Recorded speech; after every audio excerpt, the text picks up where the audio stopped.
I'm Anpu Moon, and you're watching The Dark Side of the Moon, where we talk about the spiritual realm, magic, and more. In today's topic, we're going to be talking about my testimony, just basically all that I can recall that's happened in my life, which has made me the man that I am today. I'm doing this in hopes that it can help others who've been in similar situations. And just so that I can really show who I am, so that you can have a better grasp of what it is that I'm doing this for, the show in general, my channel in general, and all that I do really, my music, my art, and just, making a connection there so that, we can be a better tide impact. So I'm going to go ahead and give a trigger warning because, I've been through some traumatic things that were hard for me to get through, but now, I'm here now, I'm much stronger, so I can talk about it, and I don't feel as, bogged down by the traumatic events. Yeah, I'm just putting that there just in case you're not trying to hear anything crazy, yeah, so I'm gonna start from the beginning. Again, I do want to mention that some of my memories have been almost erased. Not really erased, but just obviously some of it's my childhood, so childhood is a mystery in itself for most of us. And then there's the fact that some of it's been erased for traumatic reasonings. So it's bits and pieces here and there, but I can still piece it together pretty well. So yeah, I am currently 24 years old. I live in Atlanta, Georgia. I moved here when I was 3 with my mom. She was a single mother at the time. My dad lives in Alabama and lived in Alabama at the time of meeting my mom. My mom moved to Atlanta so that she can have more opportunities to support me and support herself. She was in med school.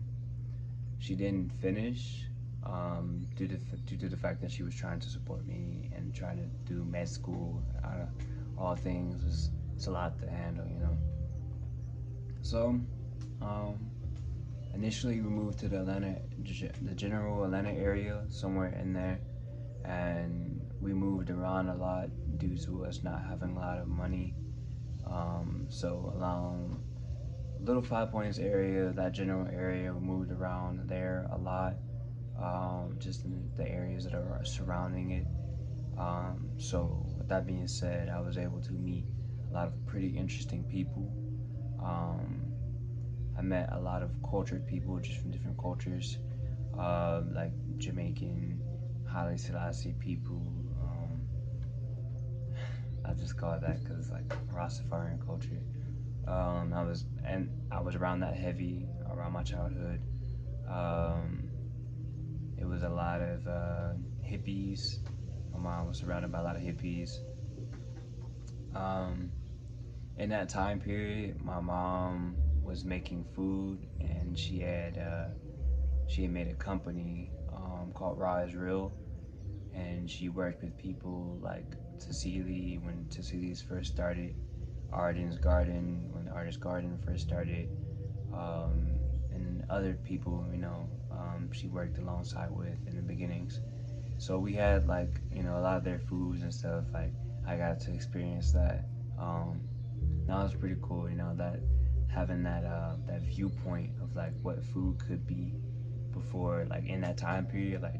Imagine in the 2000s, early 2000s, people were not gonna be talking about eating vegan and trying to heal their bodies with herbs and all this other stuff. That just wasn't it.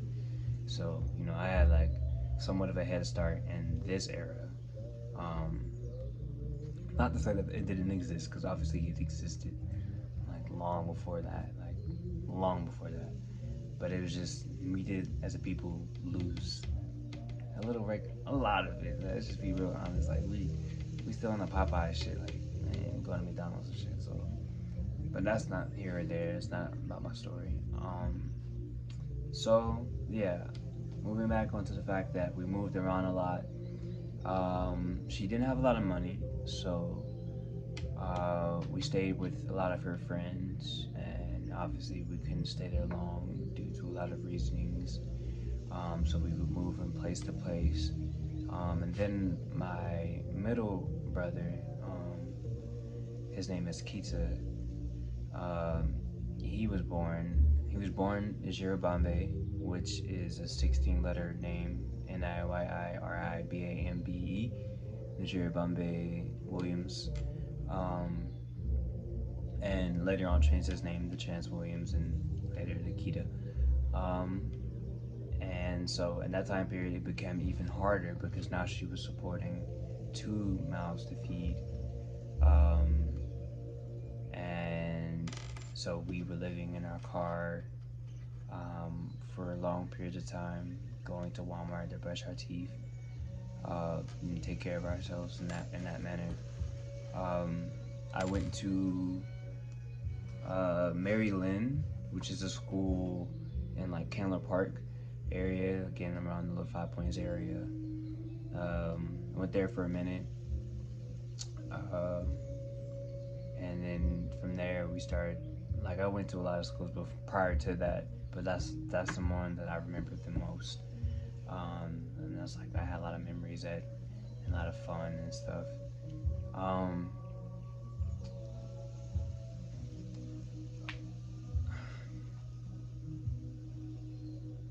It's kind of hard to talk about, but like me and my mom are on a much better page now. I'm understanding Black trauma in a whole other level, and I don't really take it personally anymore. I really took it personally for a very long time, and it also affected how I showed up in the world. But my mom had been through a lot of traumatic things, and so she kind of like, took that out on me, as we all do. We do what is done to us. Abuse becomes the abuser. The abuse becomes the abuser type of situation. So I would get beat a lot, and it would be like, sometimes I'd be just a kid doing kid things, and sometimes it would just be like my mom was at the time was diagnosed with bipolar disorder, so it was a lot of like I would say like unneeded extra readings in a sense, and it kind of inflicted a wound greater than just the physical wounds. It was like a lot of mental wounds. I was silenced a lot, getting frying pans thrown at me, switches like oh my god, I remember my mom took the switch of like, I think it was a cord, and just like tore my ass up, and like it did leave a mark on my mind. My mind began to like not take anything. Like I became so depressed around that time period. Like all I felt like was pain. All I knew was pain, and I went on with that for what seemed all the way throughout high school, and then even out of high school into college.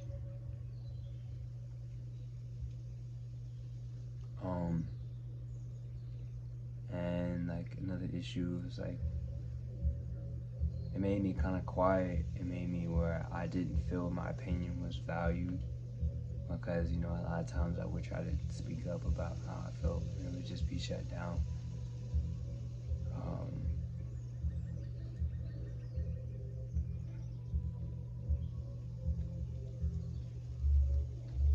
I'm going to finish. I'm going to finish this. I know I'm going. Just gotta keep talking. Yeah. Where was I? I don't want to get too far into the future before I finish up the past. So around elementary school, around 7 or 8, when we was living in 5 Points, we were taking a walk around the theater. Not like it wasn't a theater that's like the theaters that we go and see movies at. It was like a play theater. It's still there. It just I don't think they're doing the same shit, or maybe they are. I don't know. I haven't been in a long time. But it's like right next to the coffee shop, right next to Ride-O-Rama. I was walking. My mom asked me to go check and see if the theater was open. I walked across the street, and it was closed. So there was cars parked on the side of the street. So I walked, and the little kid, I wasn't paying attention, and I walked, and an SUV ran. It hit me, and I blacked out. And I woke up on the concrete, and I couldn't feel my leg like at all. I looked down, and like my bone was sticking out of my leg, and all I could feel was just, it was nothing at first when initial pain hit, and like first looking down, but then it was just like looking down, and I guess initiated all the pain, and all the pain receptors was just like, all I felt was just pain, and I was just screaming out like loud. I was screaming like, yo, fuck these fucking cars, like I wish we still had horses and all this other shit. Like thinking back on it, like horses would have been a whole different ordeal. But nonetheless, it still hurt like hell. I remember this lady walking over to me. She was giving me water, and like I could see my mom studying in the distance, and she was just like mortified. Like I guess she was in a form of shock, because she was just, all she was doing was staring. She didn't know what to do, you know. But the paramedics were called. I was put into a back of the emergency vehicle and ambulance. Oh, I forgot that word. And they put me out with the gas and shit, and I woke up in the hospital. Had to spend like a very long time period there.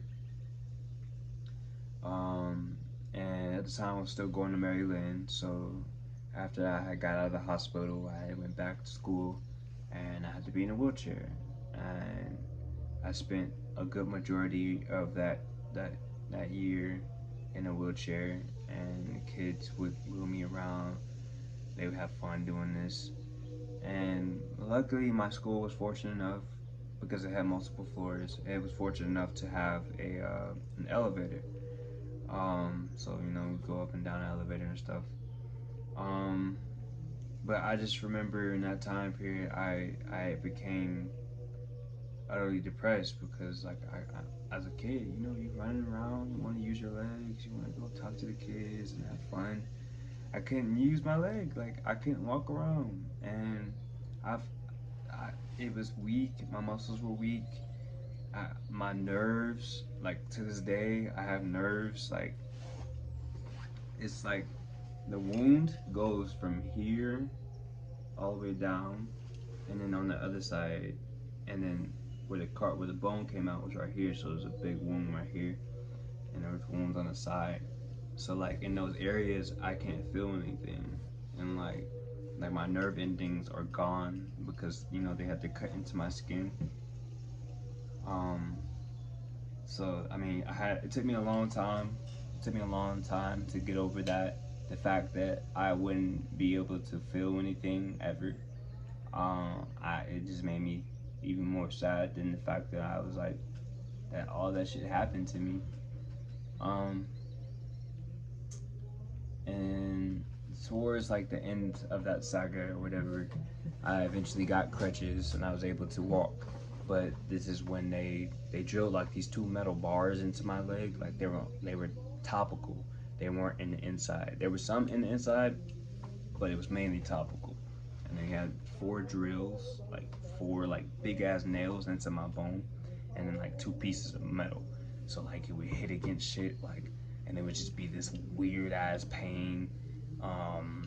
And like I had to sleep on my back all the time, and then I couldn't never turn because like it would hurt, and it was just terrible. It was a terrible experience. And you know, on top of everything else I was experiencing, like it was just trauma on trauma, and it just wasn't. It wasn't like a time period where I can just fully be a kid and enjoy myself and just be okay. And you know, it left me really cold. It left me like desensitized in a sense. Like my sensitivity to things was gone,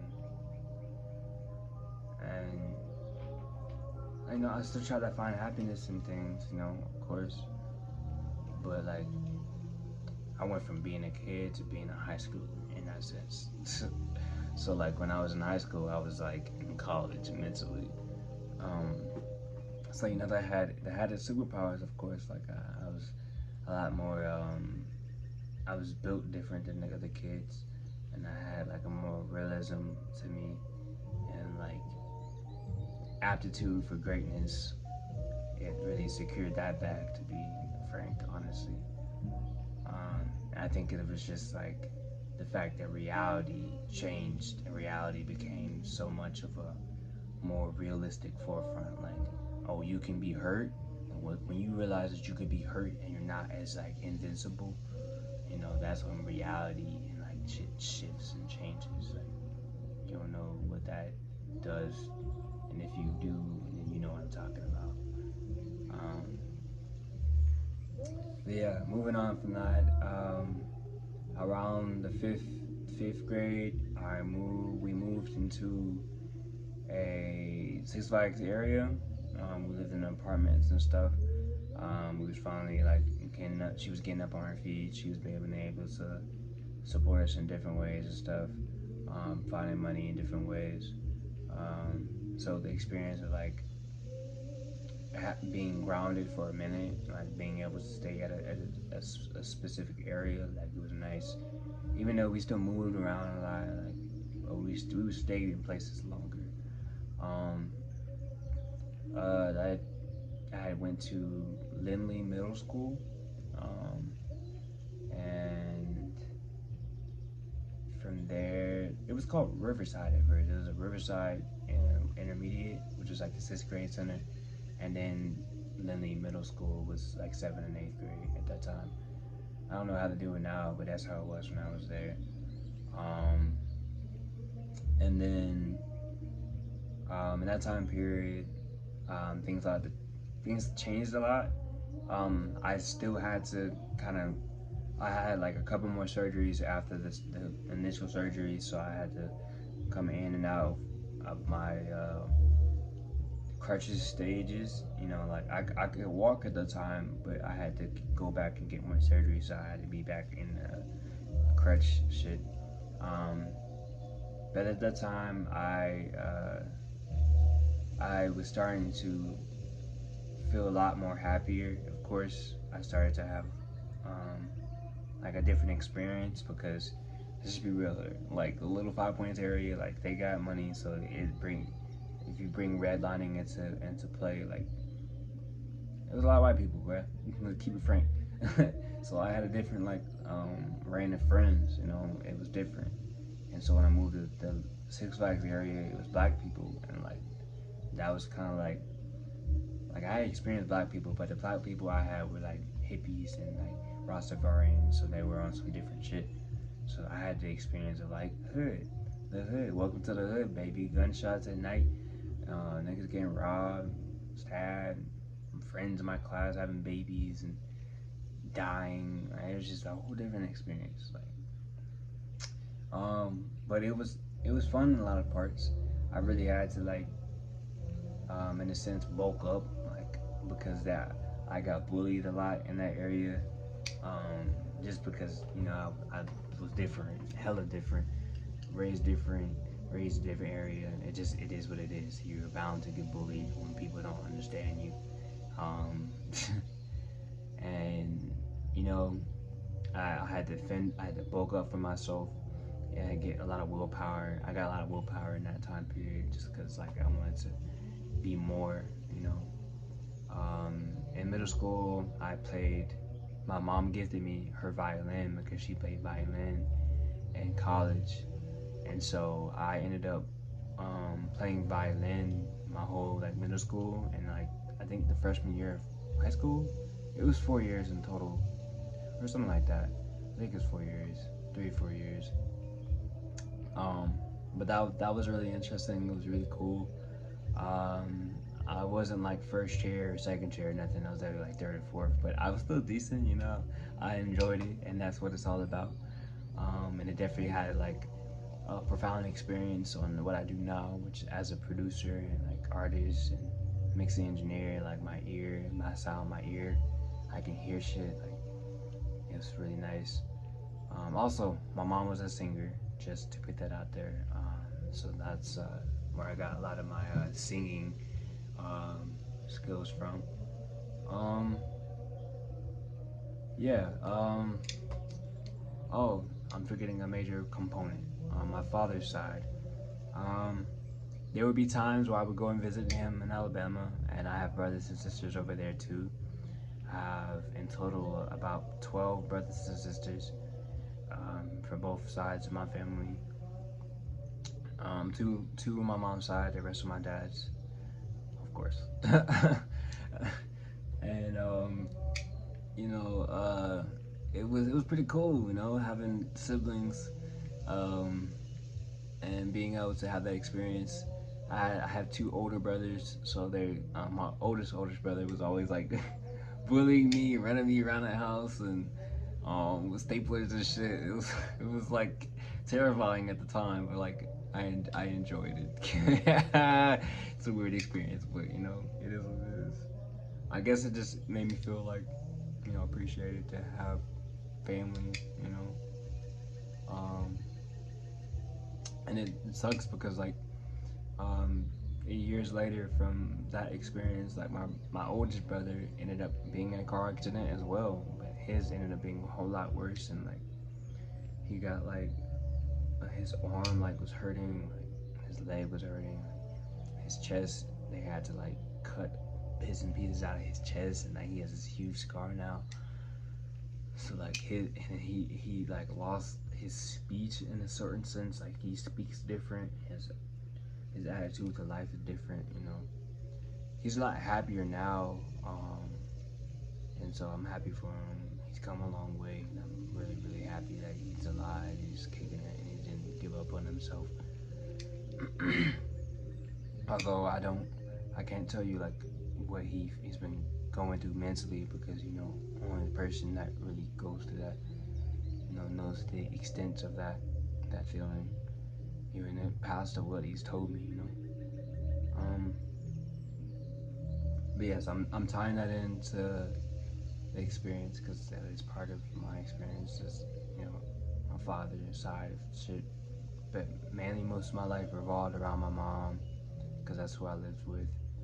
Um, and so going back into the middle school time period, like it was really full time. It was really nice after a minute because I really started to discover myself, and that's when I really started to get into music and a little bit more. Like I was listening to a lot of music, a lot of rap artists, but mainly a lot of alternative shit. Like my mom put me on to a lot of like Smashing Pumpkins, Arctic Monkeys, that general area of things. Like you name it, we would listen to it. Like in the rock alternative, like the coin operated boy, dun, dun, like that shit. That was so funny.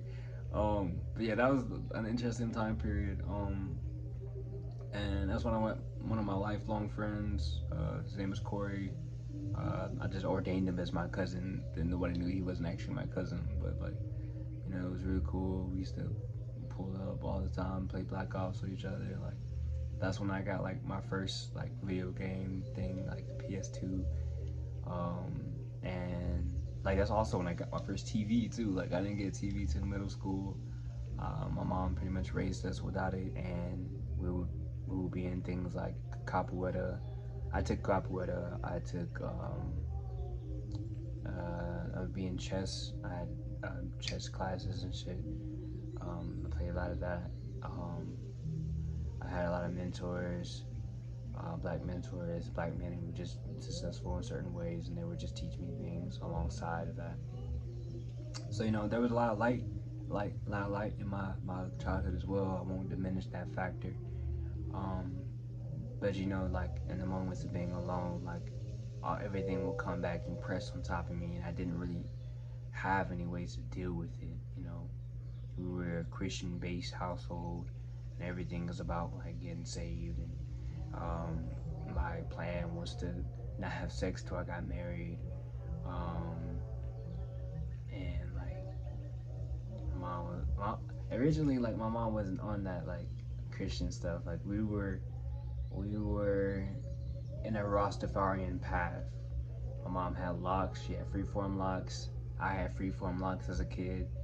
Um, and that's just what we were on. Like that's what it was. So like when I came in, that's why I got bullied a lot once I got into the black schools because like we was on some other shit.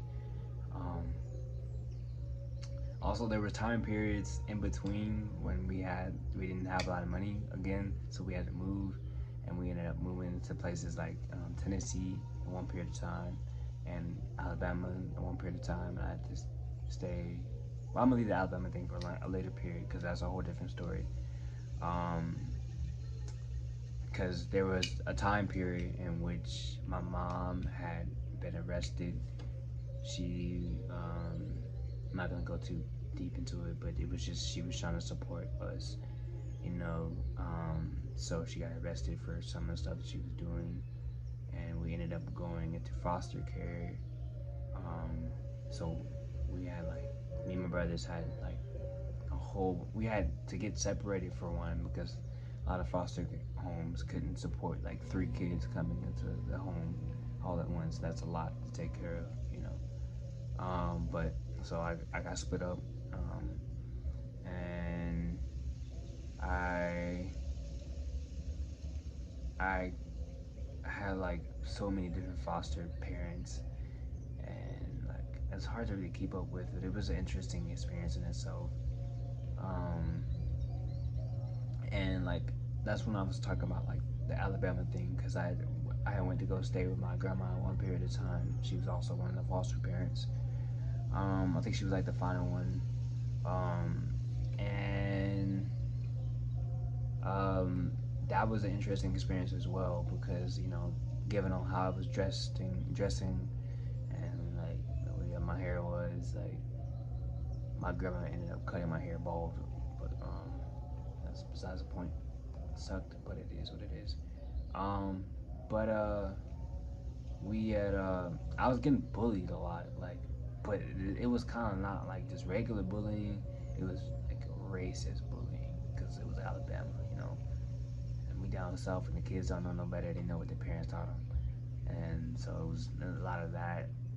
But it was also interesting though too, because like that's when like my interest in women started to develop, because it's like some older women in the school. It was like a middle school, and they were like, I would sit in the back of the bus and be like the cool kid, the cool black kid, because I was black, but only a couple black kids in the school, we all knew each other type of shit.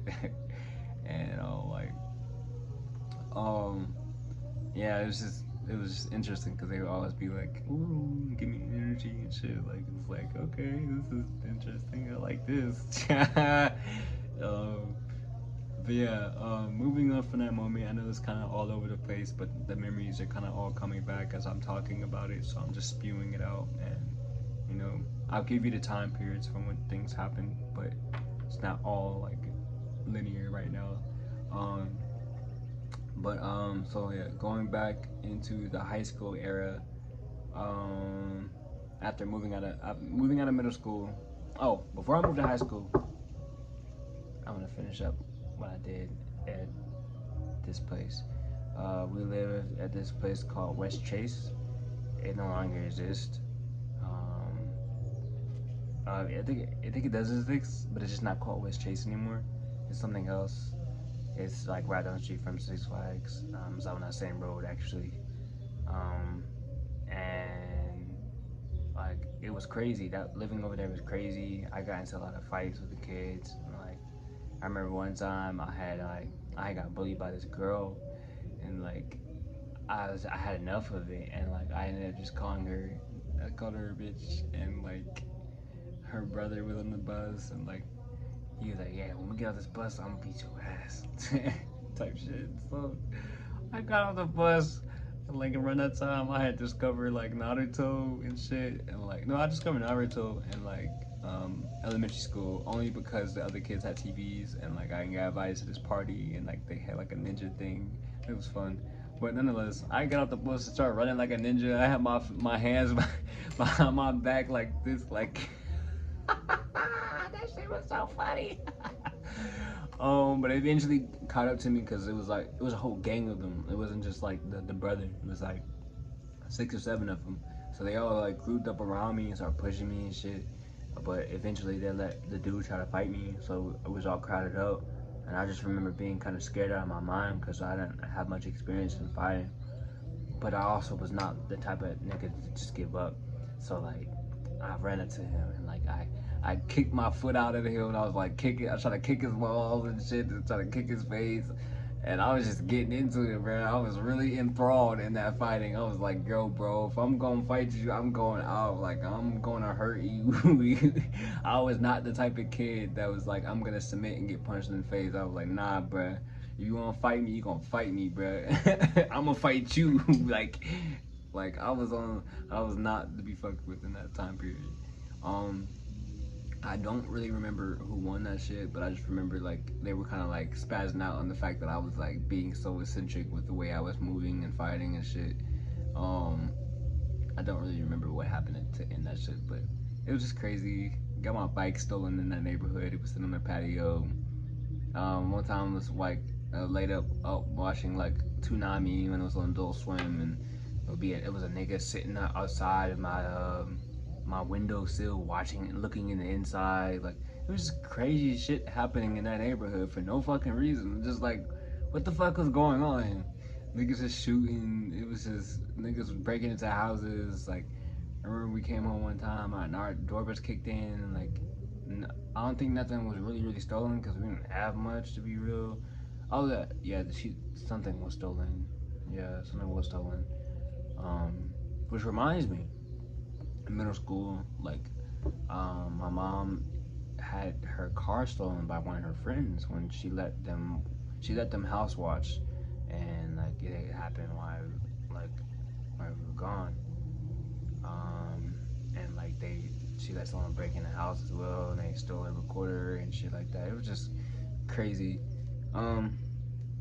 Yeah, to wrap up that saga was interesting. It really got me. It was like the intro into the hood. Welcome to the hood, baby.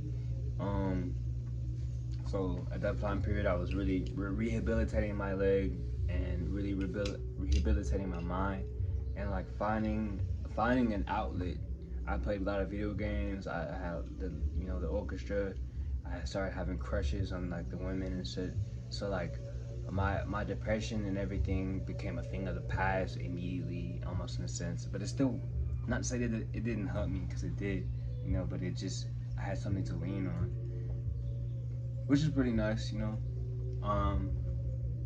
But moving on to high school era, it was it was a whole different experience.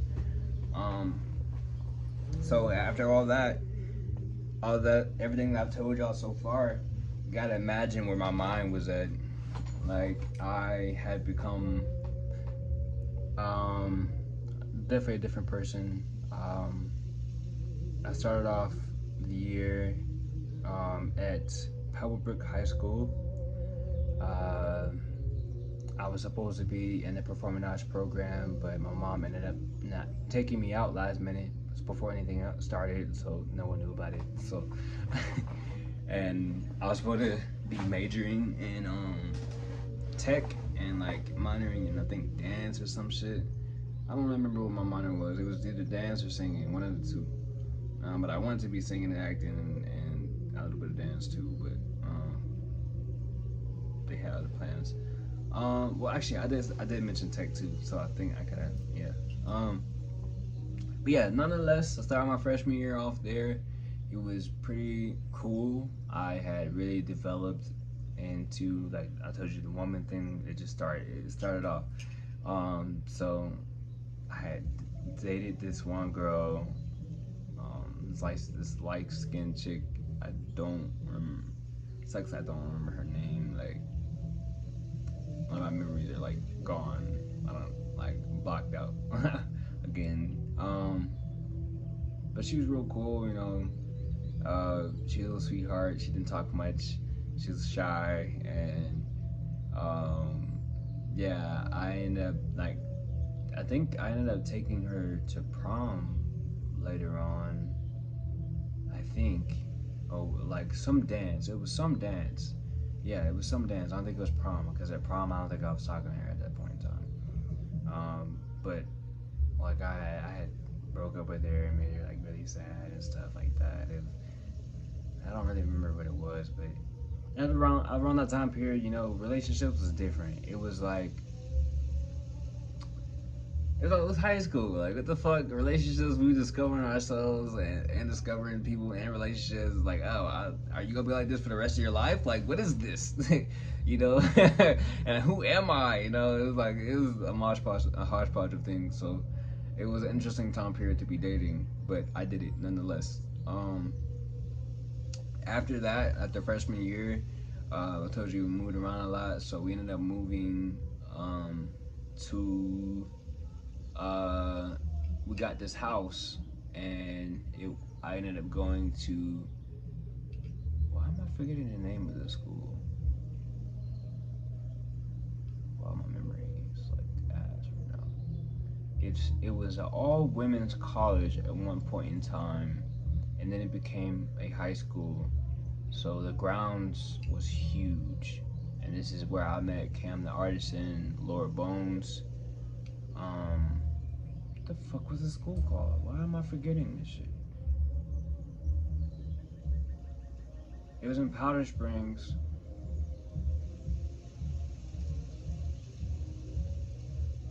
Wow. What is wrong with me? Hold on, there's no way. I'm just gonna search it up. Sometimes I have moments like this where my memory just dissipates. I think it's according to, like, I've had experiences where I've blacked out in like McEachern High School. Yeah, but I've had moments where, oh wow, the number has 222 in it. Nonetheless, I've had moments where I've like blacked out and like fell, and like one time I blacked out and fell and like hit a cat on top of my head. And then, like, I blacked out a couple times, and like shit's happened. I don't know what it is. Yeah, I don't know where it comes from. I really don't. It hasn't happened in a long time. I think it was according to something that I had to do to heal. I remember it was like I was holding my breath in a minute time. I had lost consciousness. I think that was prior to one of the causing it. That might be one of the causes, honestly. I did a lot of meditation stuff. Like, it was weird. But this wasn't like in high school, but this is like more recent type shit. But in high school, like, I think that shit's more so like all the memories prior to that was like more of trauma build up and closing off, and then like I released all that trauma after college, and like so now I'm regaining a lot of memories. But like this memory shit now, I think it's just hitting my head too much, which probably gotta get looked at. But honestly, I think my meditation has been really helping that. Meditation for me has been like a safe haven for a lot of things, like a lot of my healing. And it's like, it's really crazy the things that we can do in the metaphysical body. Like, a lot of things that they've deemed as things that can't be healed and can't be reversed. You can reverse that shit with a little metaphysical healing. Like, in that world, Western science, nope. Go to like Eastern shit and like other countries and shit and like learn what they teach. It's ridiculous. It's ridiculous. It makes you come back and look at Western science and be like, what, are y'all doing this intentionally so y'all could just make money? Nonetheless, none of that has nothing to do with my testimony right now. Slash life story.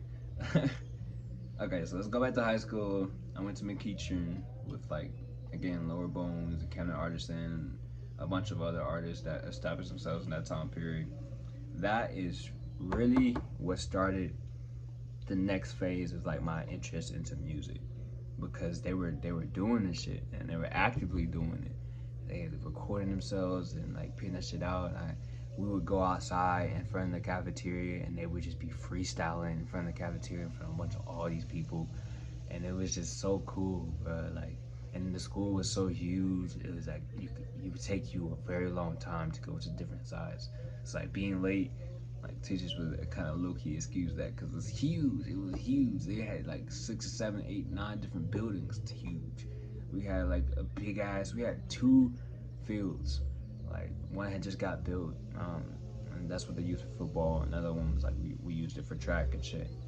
Um, that's also where I started my track experience. I joined track and I got into varsity later on in that year. Um, and like it's crazy because like I had the whole accident thing on my leg, so like I had experiences where like it would hurt and shit, but like I pushed past it and was able to like build like the muscles in the deformity and shit. Like it was crazy, but I did have to sit out on a lot of things because it was crazy. It hurt.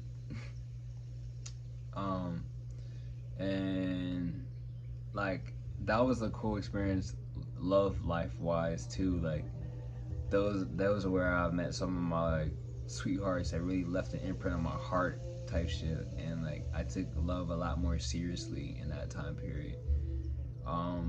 I think it also had to do a lot with the culture of the school. Like the surrounding area was a lot better, in my opinion, than like the Pebblebrook area, and the people there they were a lot more like they were a lot cooler in my opinion, and it had a great impact on my mind, and my experience. It really tapped me into something different, um, and I started to take like harder classes and stuff, like physics and stuff. Um, I'm trying to recollect. I had, I think at one point in time, I had joined like the newspaper thing. It didn't last long though, but it was pretty cool, interesting to be part of the newspaper and shit. Um, and yeah, and one of the relationship things I had, it was like the girl was on my bus, and so that was like perfect. And like at one time, like it's when this is the time period when it snowed in Atlanta and Georgia, and like just Georgia in general, and people didn't know what the fuck to do. We were sitting on the bus and we had to go up this huge hill, so we were just stuck for hours, and I had to sit next to her, and I was just like, this is all right with me. This is heaven. This is cool, and I'm good. I just sat there and talked to her the whole time. Like at least that's what I remember. Maybe I talked to her half of the time. I think so, because initially I had to work up the guts and balls to go sit next to her. Yeah, that's what happened. But nonetheless, it was cool. The only thing that sucked was transportation. Didn't have it. Did not have it. My mom had a car, I think, but I couldn't get around. I had to walk. So in that neighborhood, like everything was dumb far because it's kind of like some of his farm grounds. Um, so like it would be cold. I'd be walking to places like see friends and shit. 'Cause obviously, your moms and your dad. Like my dad wasn't there, but mom was also trying to drive me places to go see my friends. But I was sneaking out a lot though. Not gonna cap. I had the basement part too. Like in the house, I had the basement, and like I would go at the backyard and go like visit that girl who was on the bus, and like we would like hang out by her house and shit. It was so cool, it was so fun.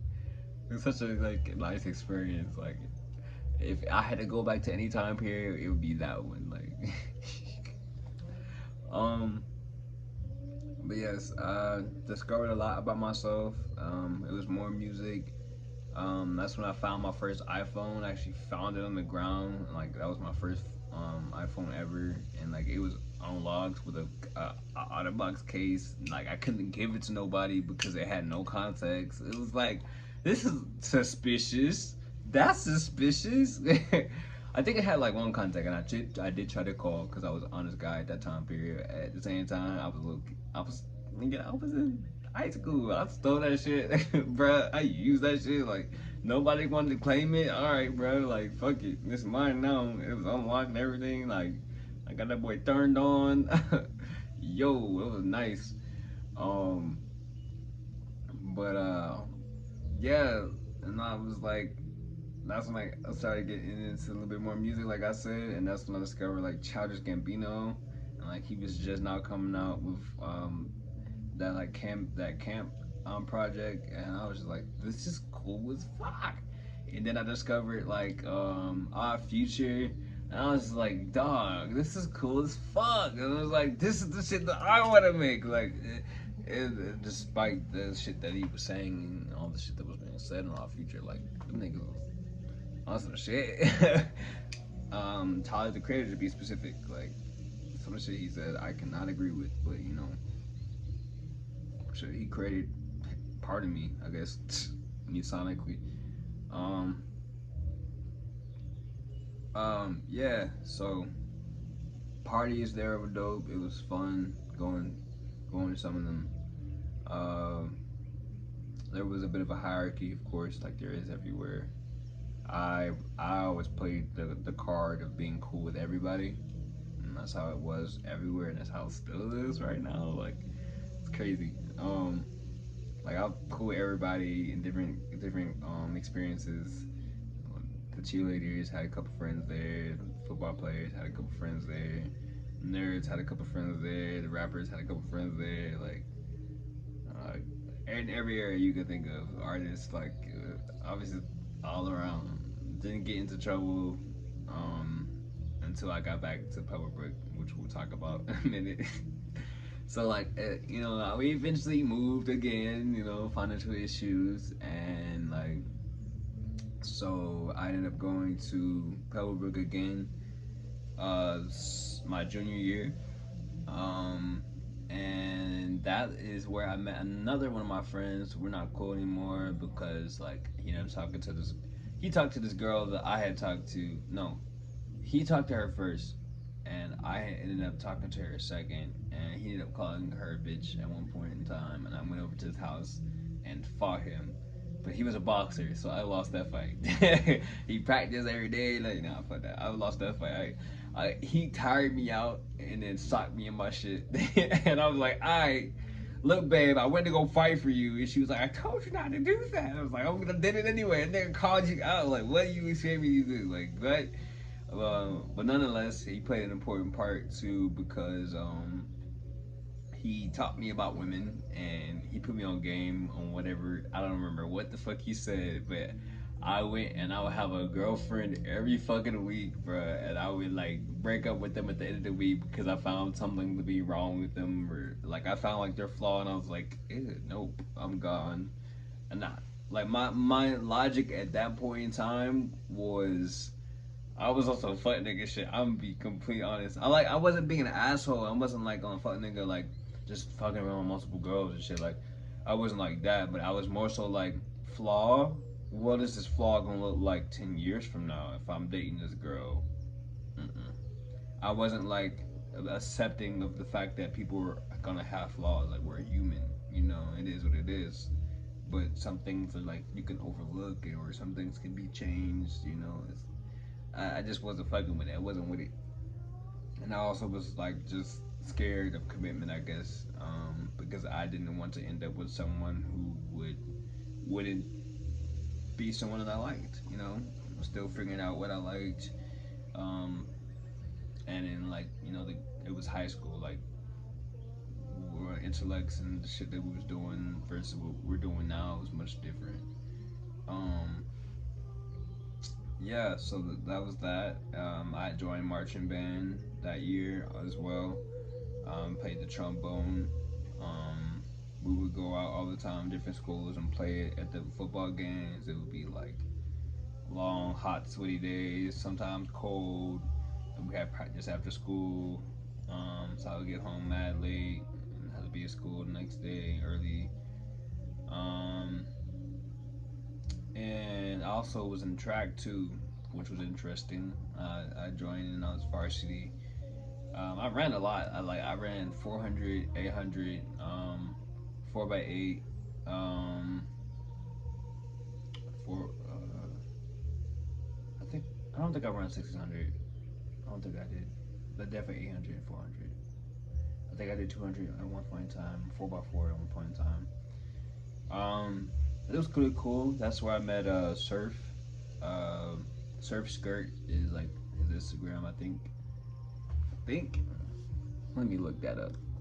Um, there's like two Surfs that are artists, and they're like people know him. The one I'm talking about, he's a little bit more bigger than the other Surf. He was making music around that time period too, which also inspired me. Also, Lil Yachty went to my school. I was just asking for a security code on this phone. But oh wait, 409.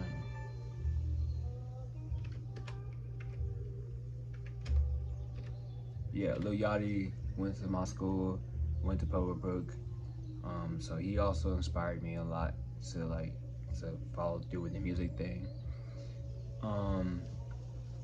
Yeah, I ran track, and that's when I was like fucking with the energy and the people who were there. Like they were giving me a lot of like inspiration, and I wanted to be so cool with them, and so I became cool with them, and like, but I was still going through my phases and shit. So they were kind of like a little, you kind of cool, but you're not really kind of cool. It was like that.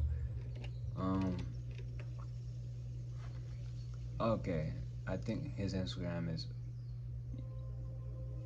no, not okay. So, yeah, it is Surf Skirt. Yeah, yeah. Oh, he verified now. It's crazy. Okay, my boy, cool as shit. But yeah, I went. He was in the track team. I ran with him. Did cool shit. Um, yeah, he inspired me hella. Inspiration. Um, I was so jealous of the experience though. I was like, bro, I wish I could do what they were doing. And I eventually, at the end of the school period, I ended up buying me a fat ass. It was a fat ass MacBook Pro. It was one of them heavy brick ones that was like thick as shit. And I would bring it. I would bring it places and like bring it to school sometimes. And like I had Logic on there, and I'd be making beats and shit, like piecing them together. And it was so cool experience. And like I'm so glad I did that for myself because it inspired this next phase of my life, which I'm sitting in now. It's now 11 o'clock, so this video is gonna be posted late as shit. But yeah, it's inspired a lot of what I'm doing now, so I'm grateful for that experience.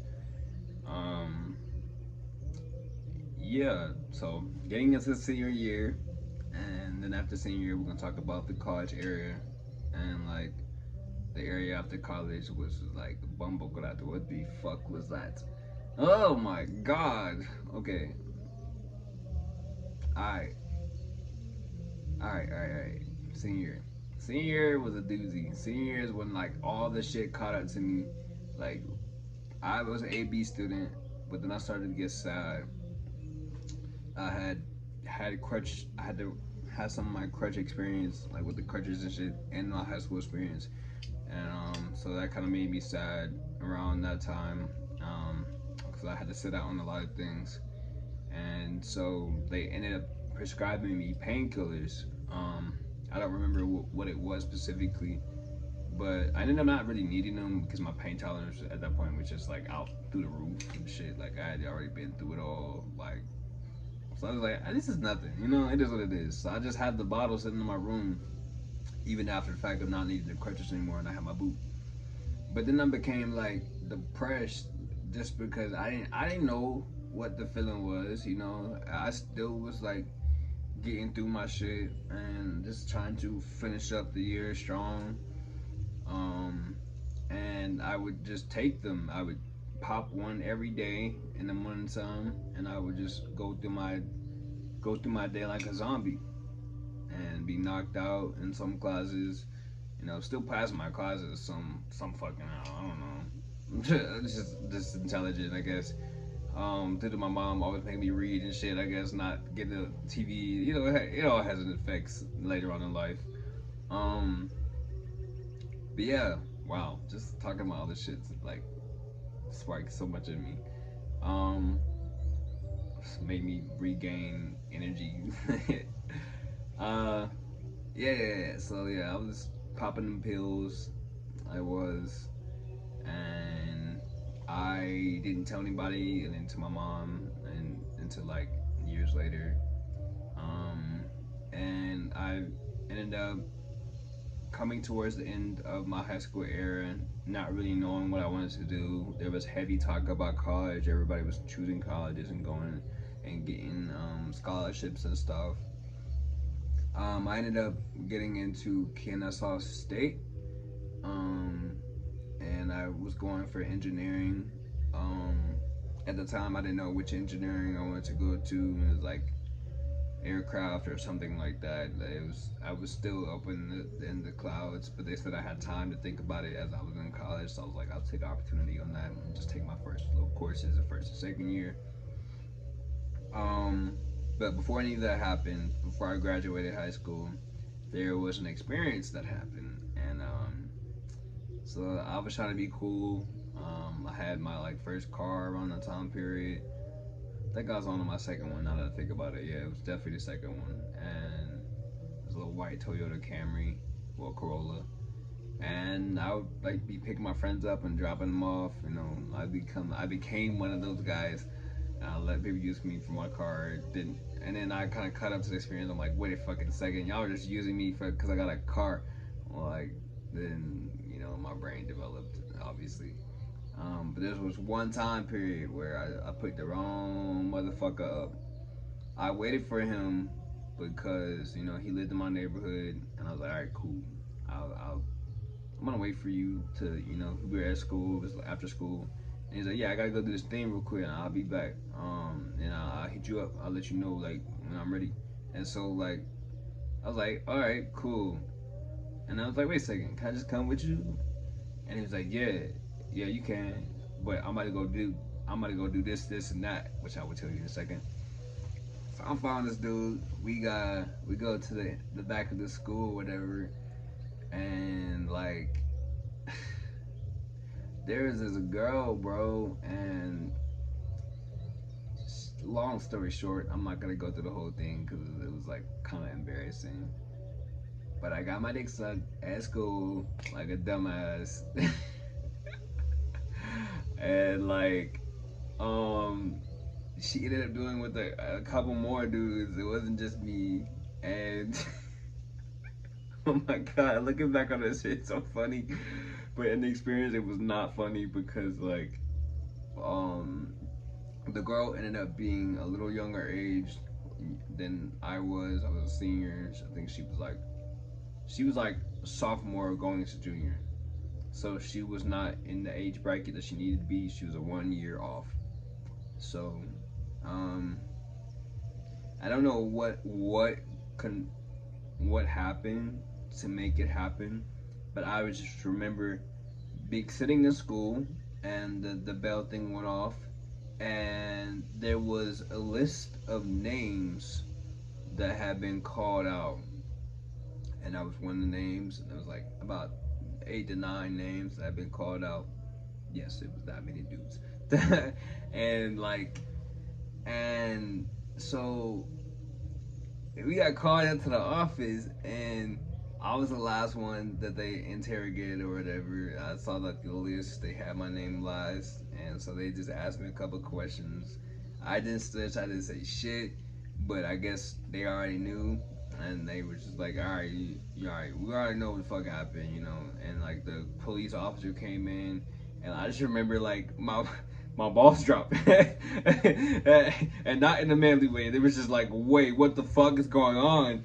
I started busting out in tears, like the police officer started pulling the what you call that shit out, and like put my hands behind my back and like walked me out of the school, and like it was a lot of students that saw this shit happening, and I was just like so embarrassed, and like it was just a terrible experience. And I got driven to like the jail, and the police car, or whatever, in the back seat, just busting out crying like, yo, what the fuck is going on? Like, and then we got there. It was like they didn't arrest all of us at the same time, so it was like 3 or 4 of us that were in the area in the jail at the same time, but we weren't in the cop car at the same time.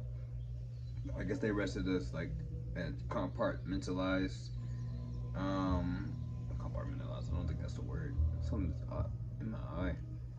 But yeah. Anyway, we got in the thing. We was in the waiting room or whatever to get like put into the system or whatever.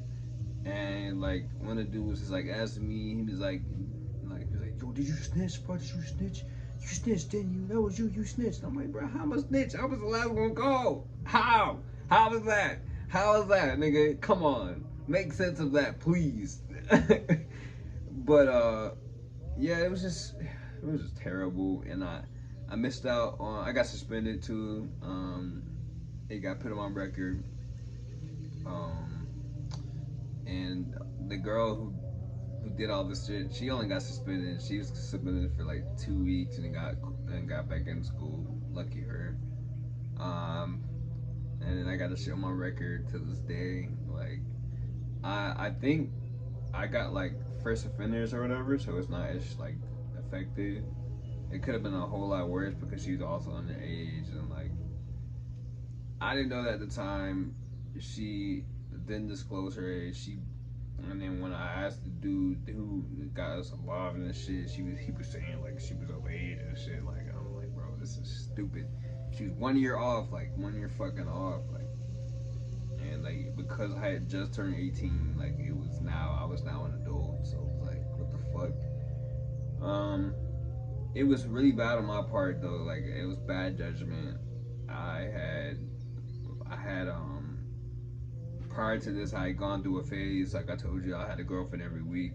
I eventually found this girl on the track team, and like I lost my virginity to her. I was supposed to be holding out to like to like like I married. I was a little Christian boy still, and that didn't happen. And I had my car too. Woo, no, fuck that. I was over her house almost all the time. We had track practice, and we after track practice, you already know.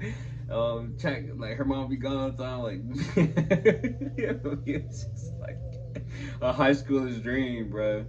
Um, yeah, at that point in time, I had like racked up like bodies, like not like a bunch of bodies, but it was like, damn, bro, like you let rip last year, the first year, like what? Um, yeah, and then what made it worse is like after that, like I would go back. I had went back, in like years. The girls that I wanted to hit, but didn't because I had that mindset, like I wanted this to marriage, and I even go with it back and like did shit with them. I was like, bro, like, yo, I was macking. I had all the game in the world, bro. To be completely real, but yeah. After that, I'm missing your pictures or whatever. I'm tracking back to like the final year of high school, and bro, this shit is like I got oil on my face too, so it's like annoying, burns. But yeah, I'm missing your pictures, so I had to take pictures separately. Um, and they ended up putting me in the yearbook anyways. I didn't get to take track pictures. They had to track pictures too. They had those in the yearbook. So if you ever look at Pebblebrook High School senior, 2016 when I graduated. If you ever look at the track pictures, I am not on there, and that is the reason why. But I still have a picture in the yearbooks, thankfully. Although, even though there was two Justin Williams, yeah, my name was Justin Williams at one period in time. Um, oh my God, my eyeball. And they switched our shit up. They switched our sayings that we had wrote out. Like they got it mixed up. It's like his said shit. that mine was supposed to say. Mine said what his was supposed to say under our names. God, this hurts so much. Why is this like this? Just like dirt too. I've been out all day like working, so and then getting shit done. So it's like honestly, it's about to be my bedtime, but I don't care. This is for y'all and me. Like this experience is interesting. I figured it would be hour long. I was unsure, but I figured it would be. Um, but yeah, so I ended up graduating. Obviously, well not obviously, y'all know that. But yeah, I ended up not going to Kennesaw State. I took the little orientation, and like there was like racist activity going on, and like white dudes was like yelling, they're like, "Ooh yeah," and they thought it was cool, and I was just like, "Nah, this ain't for me," and I know I'm gonna have some problems here. Even though like uh, looking back on it, nah, I'm not looking back on it because I had a wonderful experience. I ended up going to this other place called SAE Institute, and it's a school, it's a private school for audio engineering in Atlanta. Tuition is high, but it was worth it in the end. Like I learned, got the basics down. I got to learn from like Meek Mill's engineer and shit. Like he was my teacher, and like I had other teachers too. Like it was a cool experience. We didn't have like I didn't have the dorm life experience. I don't know what that's like, but I did get to. I had a lot of friends at Georgia State, so I got to like go over their dorms and shit, and it was fun. Like I was still cool with Lord Bones and Can Artisan, so like we would have fun and shit. Like, and we would go to like the art of metanoia. I don't know how to pronounce that. I never did, but it was fun. You know, I still had a nice experience for college. And I got all my equipment from there. I got my first laptop, which I still have somewhere. It doesn't work as well anymore, but that's where I made a lot of my initial music off of. And like I did a really good job on that. Like I had a good experience going there. Um, that's also I was making music with this guy named Shinobi the Kid. If y'all familiar with him, um, he ended up having a kid, ironically, and I just didn't see anything else from him at that point in time. He just kind of vanished from the earth. Like I guess like when you have a kid, it takes a lot on you, and I understand. Like I get it.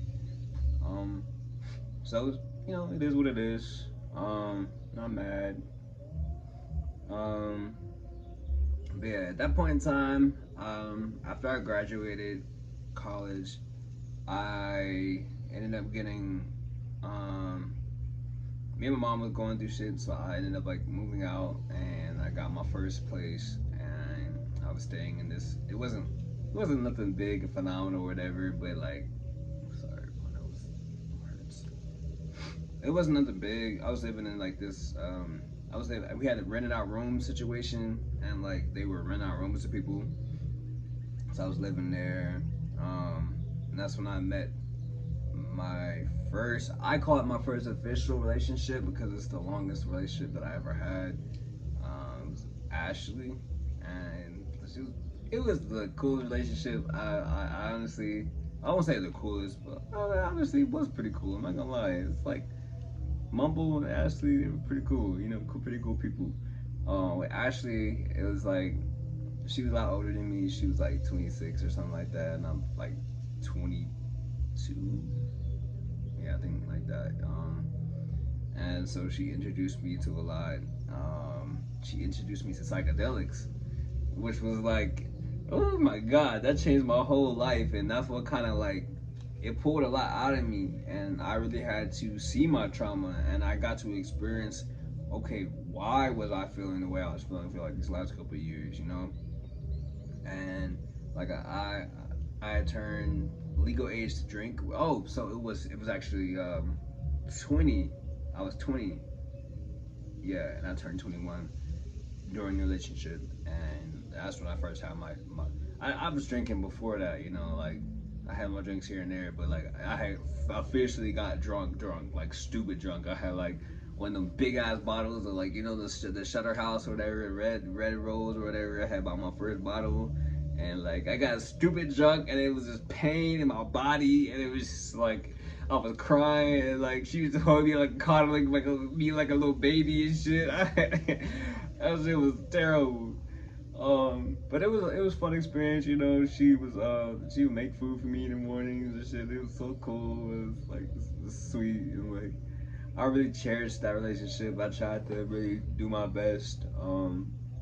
Even though like getting introduced to psychedelics is a trifling experience. I would say that as much because it pulls so much shit at you that it's like your ego becomes inflamed, and it's like if you poke and prod at that bitch, it's gonna hurt. Um, but like at that point in time, I had a lot of control. I was trying to control shit too much instead of just letting things flow. So like, there were certain things that I didn't really like that she was doing. Like, I felt like I kind of had attracted. Looking back on it, I know that I had attracted her into my life based off the experience that I had with my mother. So it was like me saying things and I wasn't being heard, or like I was being heard, obviously. Like she still heard me, but like it's like she didn't want to change some of her actions to make it where it was like, hello, I don't hurt me. You know what I mean? Like you can still have a relationship and don't hurt people. You know what I mean? And she had her own shit too. You know, like it is what it is. They both had our own shit, and eventually, like shit just like it didn't work out. You know, we got into fights and shit. Like I was arguing, we'd arguing, and I would kind of do things that were immature, like arguments wise, and like I would say things to hurt her feelings because she had hurt my feelings instead of just like telling her that she hurt my feelings. You know, um, like looking back on that, like I did all the apologizing I could. Like, and you can't really apologize for that shit. It is what it is. Um, but I wish she's doing the best. I really like learned a lot from her. She really she really did her thing. We both gave the nurturing and loving that we were supposed to do, and the lessons and teachings that we were both supposed to teach each other. You know, but it wasn't meant to last forever. It was really just supposed to be something to awaken both of us to a different part of our lives. And we both taught each other things. We both had a pretty nice experience, um, both as artists and creatives, just doing the creative things. And as an older woman, like she was able to guide me in a lot of ways. Um, and I told you, like my maturity, like the reason I was able to deal with an older woman is because like in some place in all of my like childhood trauma, I was still like very mature, just based on like the the having role models, male role models that were like older at such a young age, to getting the like life experience ripped out of me, from like all the pain that I had to endure. It really put me in a different state of mind where it was just like I just felt things differently, and I understood people differently, and I tried to nurture as much as I could, and love as much as I could, and just do what you're supposed to be doing. Although that wasn't always shown the best ways. Again, the abuse becomes the abuser in important times, and like even I was like spitting out shit I should have been spitting out, and saying things I should have been saying. You know, and like there were times that we were arguing, and all I had to really do was just let it go, and walk away, instead of I just kept letting it boil up and shit. Um, so yeah, that shit ended, and then we had like a bunch of social media shit. Like it was terrible. Like I was calling her out of her name and shit. It was terrible. Like I felt bad about that situation. Like even after the fact, like I tried to apologize to her, but she gave me the cold shoulder, which I get. It is what it is. But no, I ended up getting my karma for that situation. I ended up getting into another relationship after like that situation.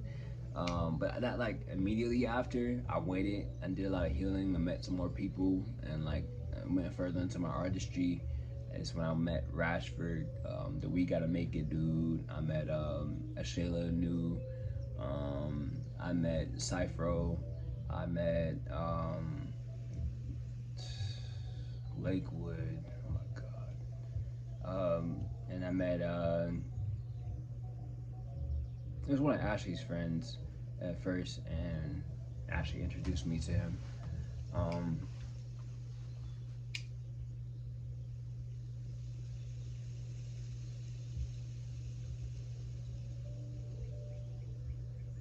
Sorry, I have memory loss issues.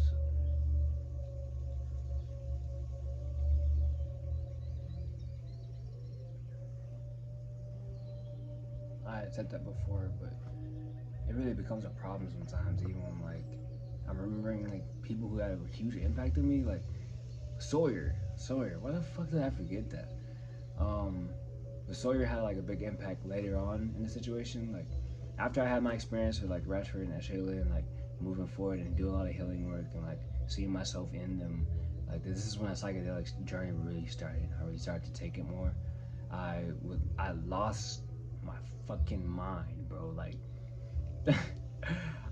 in a sense of like everything became discombobulated. Like I lost my the English language. Fuck that. I retained back to my language from eons ago. I was speaking in tongues all the time. Like it was crazy. Like I really had gone through this spiritual awakening, and everything was falling apart in my mind, and the world was like deboggling itself. I'm like, this is fucking trauma that's been tied into our family from like slavery and all this other shit. Like, god damn.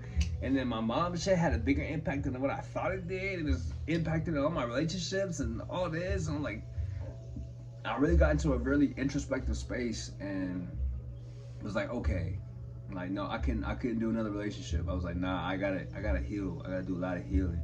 So I did a lot of healing. I eventually couldn't afford that space anymore, so I ended up like having to go stay with Sawyer, and that's where Sawyer came in. He really helped me out. And Sawyer was like he really supported me. That man held me down because I wasn't supposed to be staying in that space without letting the landlord know, which I eventually did once I got a little bit more on my feet. I got a job. I was a biker delivering pizza, not pizza, goddamn, sandwiches for that little sandwich shop. I forgot what it's called. Fuck it, I'm not gonna try to remember that. But it was fun. My muscles toned up. I had a way to deal with the end up breaking up of the relationship with Ashley. Like that shit destroyed my heart. Like what mainly destroyed my heart was that I was like, damn, I really had like a really good relationship with her, and I was really trying to fix it and be Mr. Fix It, and I was just like, something's just gotta be let go of because it was just there to teach me a lot. It was there to really teach me, and mainly it was just there to teach me how to love myself, and like that's what mostly the things are in life, you know. And that's when I was I ended up fucking with this white girl. I really wanted her friend, but I'm getting the white girl, and like it was cool. She was actually really nice. She was sweet. Um, we used to watch a lot of shit together, and she ended up buying me and her tickets to go see Willow and Jaden Smith in concert, and I ended up going and being.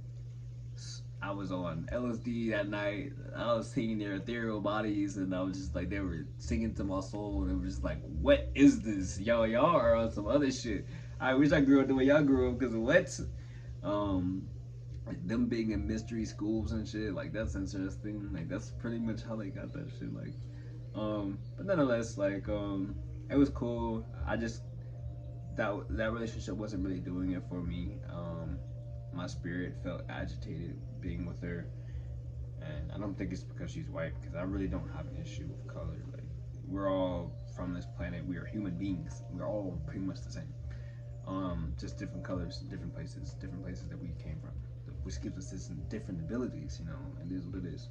Um, anyways, off of that topic, I ended up cutting it off with her, and I was just like, fuck it, man. Like, obviously, something's going on in my mind where I cannot be in a relationship.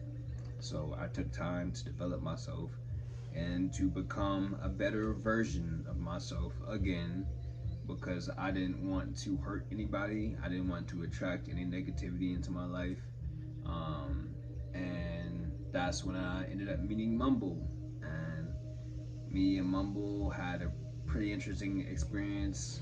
I introduced her to psychedelics, which is funny, which I should have seen that was like, okay, my karma was gonna be paid back. Because, like, I had to go teach Mumble shit, like, because I had already been through a lot of psychedelic journeys at that point in time. I was taking them every full moon, every new moon. Like, I was really shedding a lot of my skin. You wanna come up here? You wanna come up here? Yeah. Guess that was a no. Oh, was it yes? You wanna come up here? Yeah. Okay. Okay, Mama. Well, you come when you ready, okay? Nonetheless,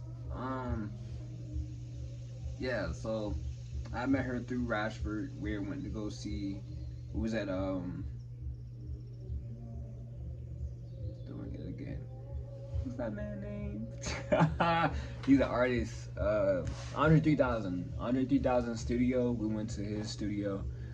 We saw Russ. Russ was doing a little small performance for like a bunch of people in there who could fit in there. And we hung out, and we after we went to this little bar, and we got to like do like little performances and shit ourselves. Well, yeah, she ended up not performing out of fear. She had a lot of fear initially in the relationship, which like was a major problem for a lot of things, honestly. Um, but yeah, it was like we talked about like star signs and shit like that, and that's what got me interested in her. Like she was like somewhat in the spiritual realm, and I was like, I was new to this, you know. I wasn't like recognizing that shit's all over us, you know, like it's everywhere. Like there are a lot of people like that. But like in terms of her development in spiritual realm, it wasn't like where it needed to be, and so like we had a lot of ego related problems, and so it was basically like me, but flipped. Me in the Ashley situation. Sorry, I ran out of space, but essentially what I was saying is it was me flipped. It was the Ashley experience, but me flipped. So I ended up like I would introduce her to LSD. We took LSD for the first time together. Well, we really did DMT first. That's what we did first before anything else. And we did it because we had a shaman staying like 2 doors down from us. That was Father Indigo. And so we had took it, and like we had like transported to this other realm and shit. It was a crazy experience. I'll talk about that in other episodes, but like it was just nuts. And like that's when I was like, I looked at her and I was like, yo, you're the one. Like, you're the one I should be talking to or whatever. And I fully committed and shit. And like, um, it was really like a lot of red flags in the initial parts of the relationship. Like, I was having arguments with her about shit that was just like unbelievable. Why are we arguing about this? It was like, I felt like I was arguing with a child, and I didn't realize that this is the experience that Ashley was having with me, because I was new to psychedelics. So it was like psychedelics, it opens up a whole different realm of like knowledge and wisdom and shit. And like you become like a child in that world. Like you're a child in that world. Unless you do like a lot of spiritual development and you're like your physical world, like um, if you've done spiritual development in the physical world, then it transfers over. But you know, we all have spiritual development in the physical world. It just looks different. You know, like if you're a heavy meditator, if you were taught as a kid to meditate, you doing psychedelics in your like 20s, it's a different experience. And I know that because when I meditate, and all I do every day is meditation and yoga. I don't really touch psychedelics that much. I did shrooms today, and that's it. Like that's all I've been doing recently is shrooms. And like I barely do that. But now when I do those things, I have like okay, like more control over that shit. Like not even though it's not like control, you don't have control over anything, but I have more understanding, I guess. But nonetheless, you know, we kept arguing about stupid shit and stuff that was like pointless.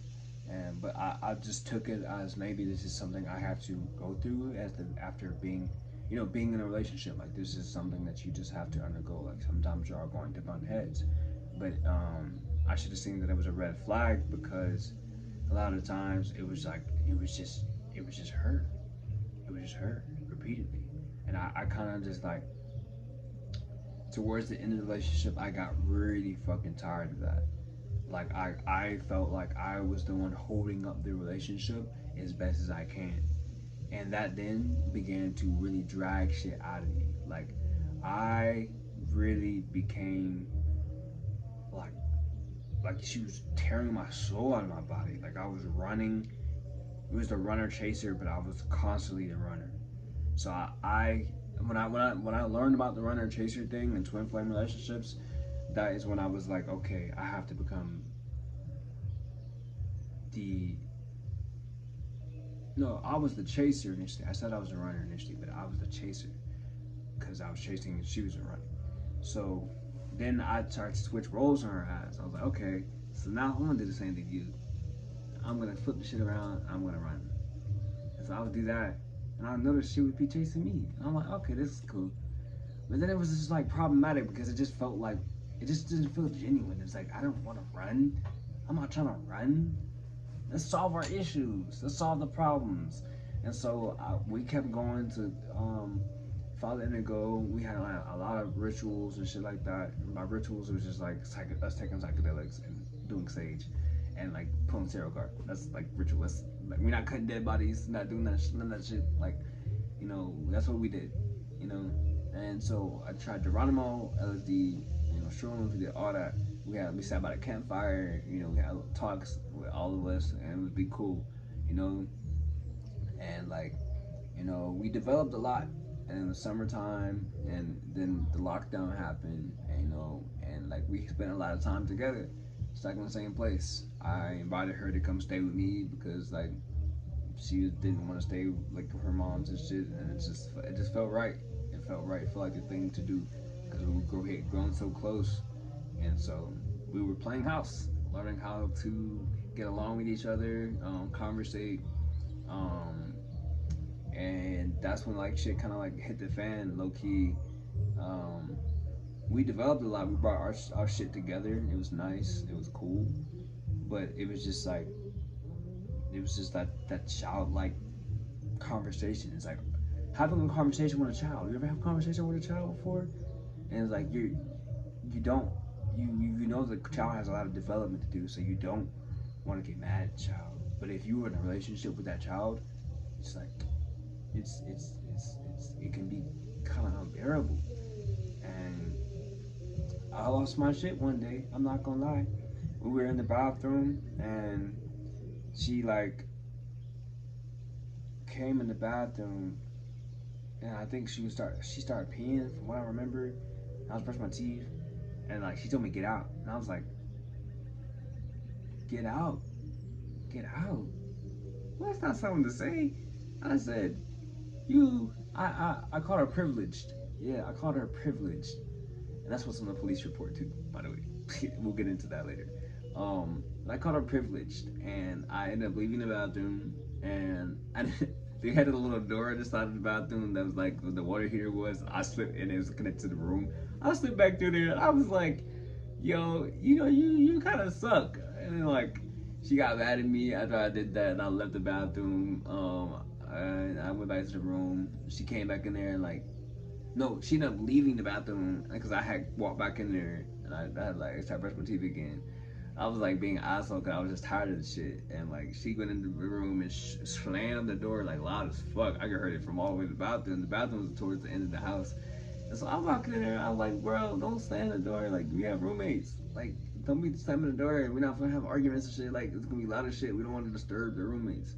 And like we got into an argument about that. And like she got in my face, and I'm like, I get in her face, and I'm like, I just snapped. I snapped. I pushed her, and like, she backed up to the door and hit the door a little bit, and then after that, it was like I knew I fucked up because I see it in her eyes. She walked up to me and like she punched me in my face, and like she punched me in my chest, punched my face, and scratched my chest a little bit.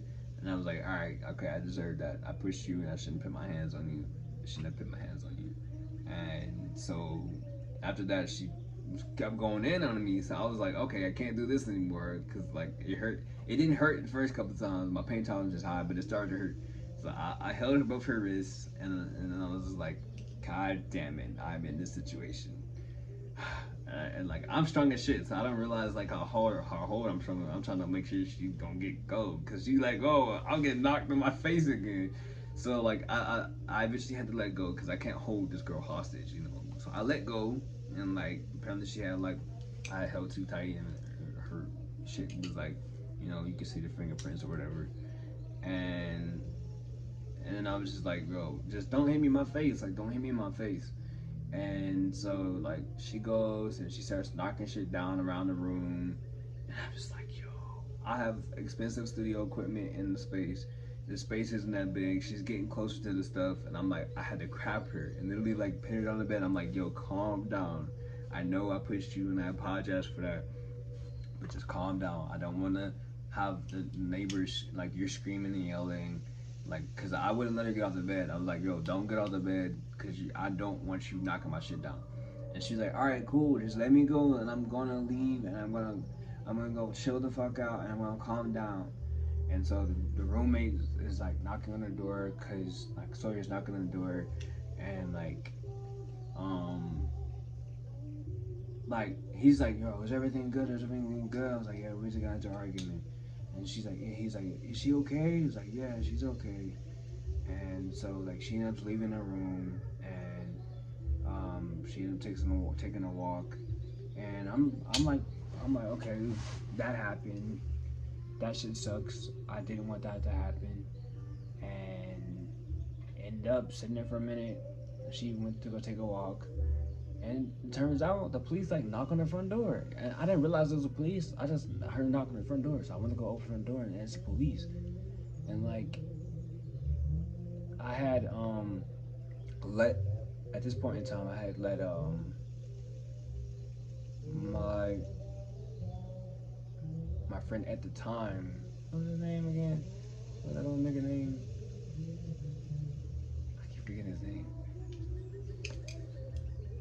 He created Ugly in Atlanta. Lakewood. Yeah, so Lakewood apparently called the police. He called the police, and then he put her screaming on social media and said I was beating her, and beating her all the time. And I'm like, what the fuck? First of all, at least take my back for $50. Boy, I pushed her one time. What do you mean I'm beating her? You're going around telling people I'm abusing this girl. In totality, she's abusing me. That girl has put her hands on me more than I put my hands on her. I pushed her one time. Okay, relax. I got punched in my face multiple times. Multiple times. In multiple arguments. All because she was trying to defend herself from the first time I pushed her. Like, I pushed her one time. I never pushed her again. Ever. Like, and she'll tell you that. But not that she's going around just lying. But that's none of my business now. I mean, it is, but Spirit told me to leave that shit alone, leave it all alone. But I'm only putting it out there now to let y'all know what happened. But nonetheless, yeah. So I am going to jail. This is my second time now being in jail that y'all have heard, and so I ended up having to walk home from the jail because I put 3 phone numbers on there: my mom, Indigo, and well, I don't think it was my mom. I think it was my manager at the time. My manager, Indigo, and Mumble.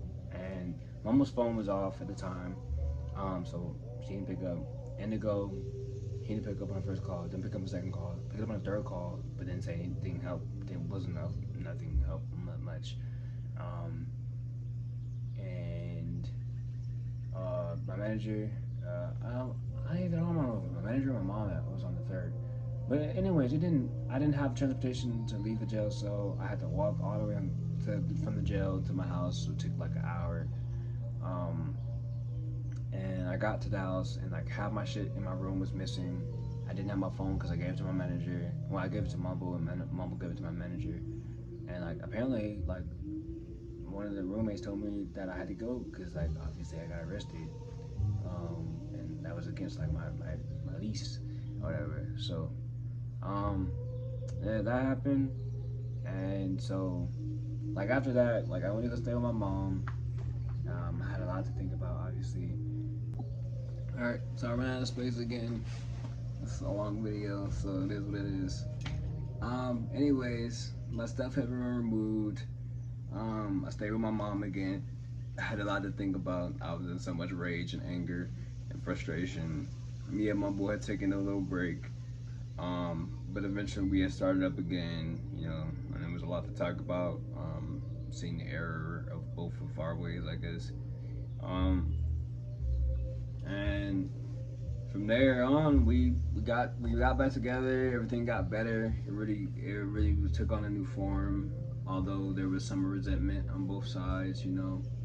Um, but a lot had been revealed to me in that moment of just like who was my true friends. Um, not being Lakewood because like, bro, you could have just knocked on the door and like separated us. That would have been cool, like as a brotherhood, you know.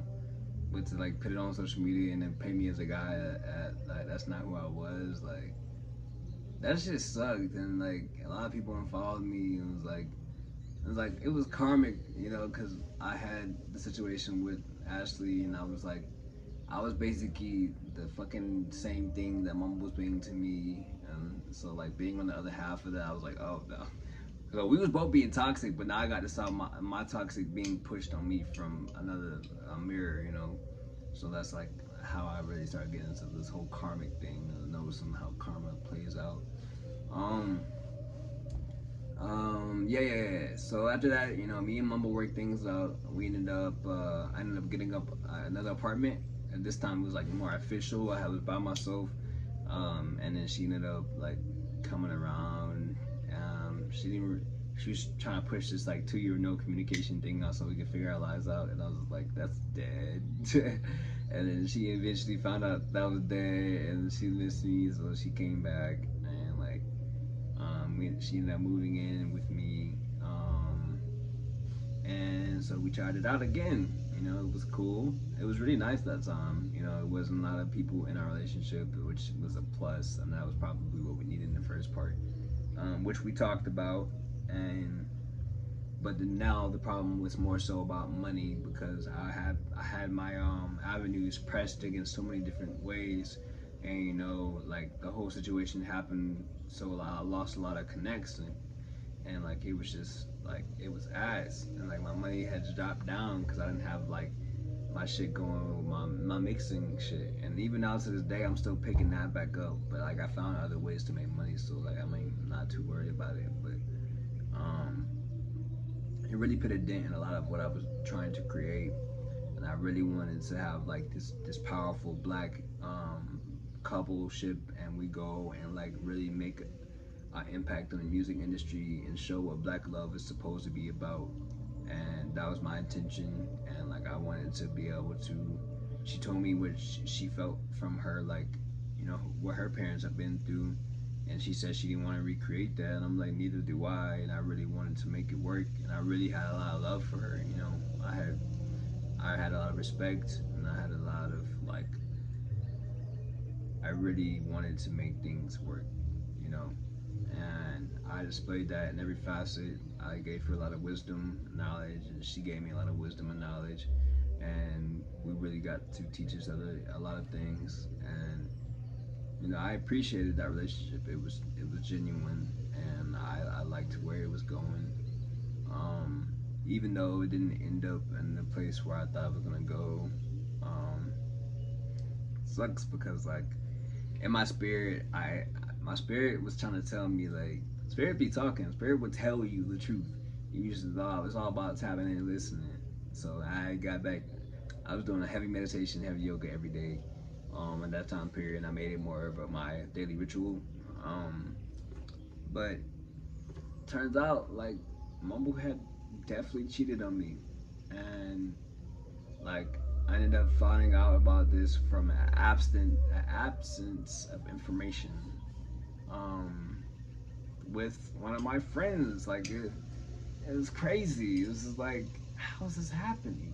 Like, and it was crazy because I was friends with him prior to even knowing Mumble, and his name was Aji Parker, and y'all already know him if y'all know the music industry shit in Atlanta.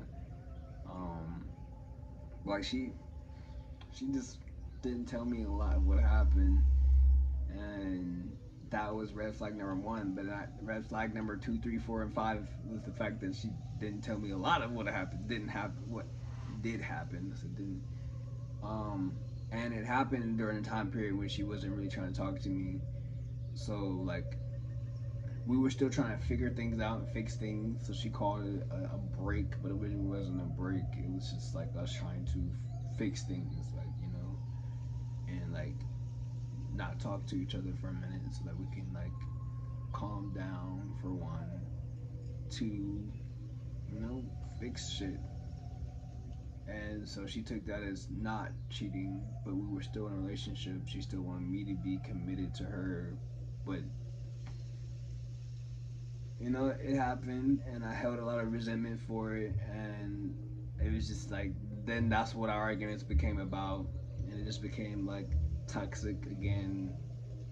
But I never laid my hands back on her, but our arguments it was just terrible. Like we were just yelling and screaming all the time. Neighbors beating on the doors. Like it's like okay. And at one point in time, like it was just, I had signed up for counseling for both of us, and I allowed someone to step into our relationship and kind of hear what was going on, and she gave us some good wisdom and gave us some ways to really deal and be able to communicate with each other and figure out what each person was saying beyond like the resentment and anger and frustration. And it had helped a lot. It opened up our eyes on both ends.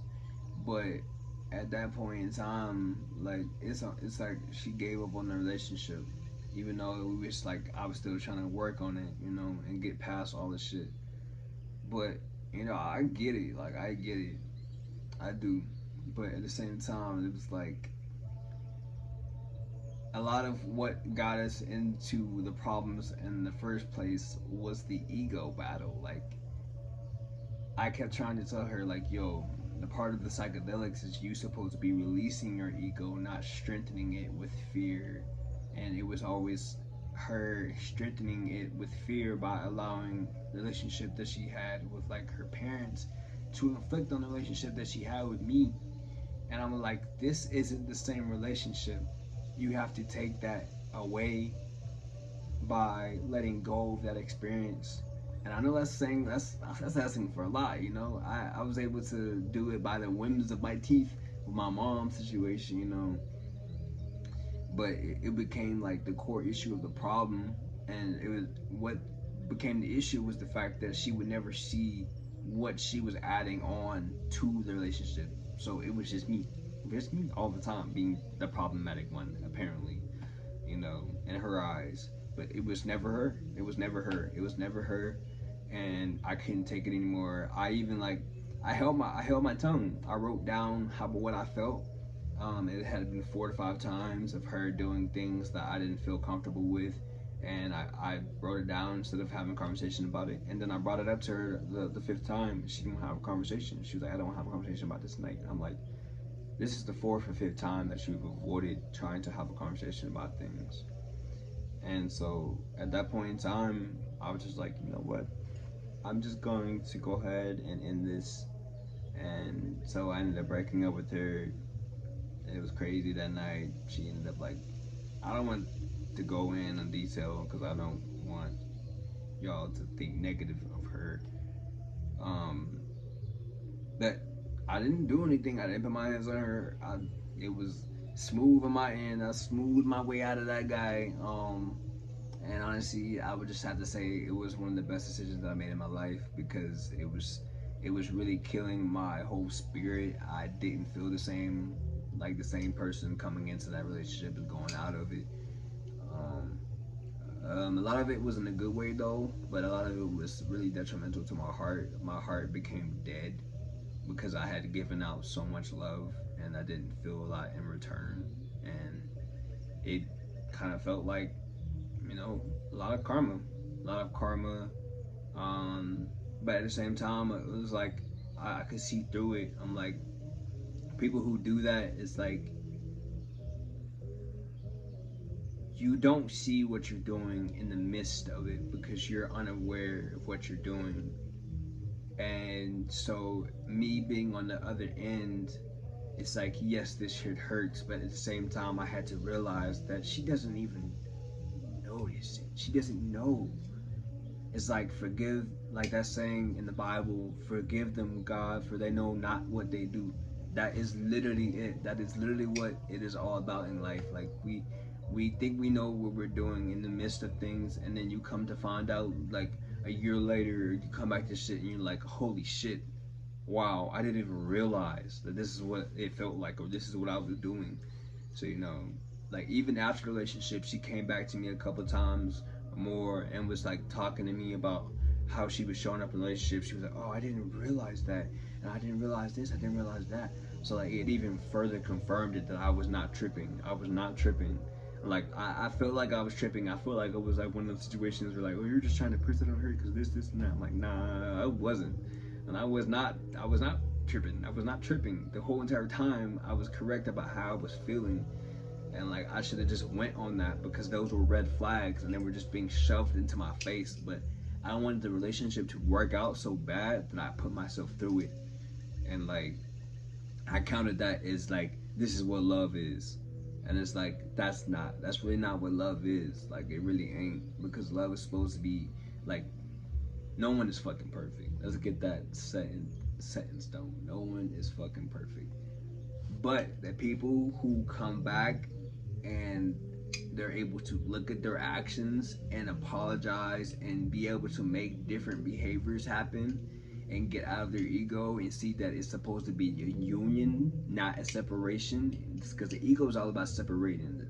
The ego says, yo, I'm separate from everything because the ego wants to be in its own bag, and it's like, okay, the ego's like, okay, I'm so high my ego, everything else that I'm doing is right, and everybody else is wrong. But it's really just like everybody's having their own experience, so we're all kind of a part of the oneness. So we have to open up and realize that sometimes when you say things, it may be right in your eyes, but it can still hurt other people.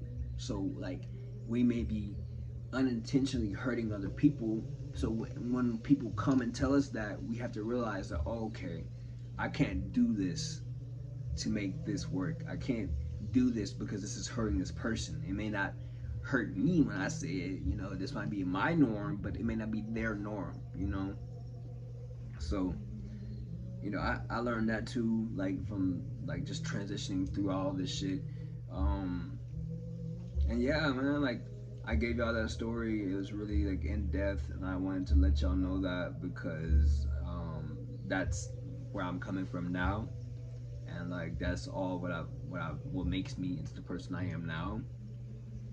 Is also why I went into 1 year of abstinence, because I really wanted to attract better next time, and I really wanted to make my woman feel comfortable with being herself and being free, and not being in a state of control, try to control shit. Because control doesn't help. Like, I really gotta let people be who they gonna be, and when I let people be who they be, I get to see what I don't want in a relationship. I see the red flags and I'm like, nope, I gotta go because this isn't gonna persist. This isn't gonna keep going on. Like, and it's allowed life to be a lot more smooth, and it's allowed me to heal, and it's allowed me to allow the right people in my life. And so when I notice the shit not clicking, I just let it go. I don't fight it. And I'm a lot more I'm a lot more at peace with myself now too. Like, I'm comfortable being alone if I have to be, and that's the path that I've chosen. Like, after everything being shut down in front of my face and people leaving and people talking behind my back and people saying things that aren't true, and just like everybody, the world flipping on its head, on my head, it's just like, okay, I had to sit down. I had to sit down, take a 1 year for abstinence. It's going. My goal is 2 years, so that's what I'm gonna do. 2 years, and then so next summer I'll be in the state of not having to be in abstinence, and um, I don't want to get into my relationship life right now because it's really smooth, and I don't really want nobody in there right now. I really don't. yeah, I think I know what I'm doing now, you know, for the most part. You know, it's a lot of introspection and knowing that we don't know everything. So being open to other people's opinions and values is important.